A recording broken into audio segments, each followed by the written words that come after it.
Hi everyone, నువ్వులు పల్లీలు కలిపి చేసిన పోలేలు కొంచెం నెయ్యి వేసుకొని తింటే చాలా బాగుంటాయి ఈ పోలేలు అయితే. దీనికోసం అయితే ముందుగా పొయ్యి మీద ఒక బాండి పెట్టేసి అందులో 1 కప్పు పల్లీలు వేసి అవి కొంచెం వేగిన తర్వాత అదే బాండిలో 1 కప్పు నువ్వులు వేసేసి అవి కూడా వేయించి తీసి పక్కకు పెట్టుకోవాలి. చల్లారిన తర్వాత అయితే మిక్సీలో వేసేసి మంచిగా మెత్తగా అయితే మిక్సీ పట్టుకోవాలి. వాటిని మిక్సీ పట్టుకున్న తర్వాత 2 కప్పులకి 1 కప్పున్నర చక్కెరని కూడా మిక్సీ పట్టేసి అందులో వేసి కలుపుకోవాలి. అందులో కొంచెం ఇలాచి వేసేసి మిక్సీ పట్టాలి.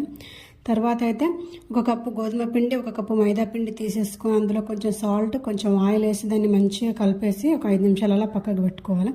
తర్వాత మనం ముందుగా మిక్సీ పట్టిన దాన్ని అయితే చిన్న చిన్న ముద్దలుగా చేసి పక్కకు పెట్టుకోవాలి.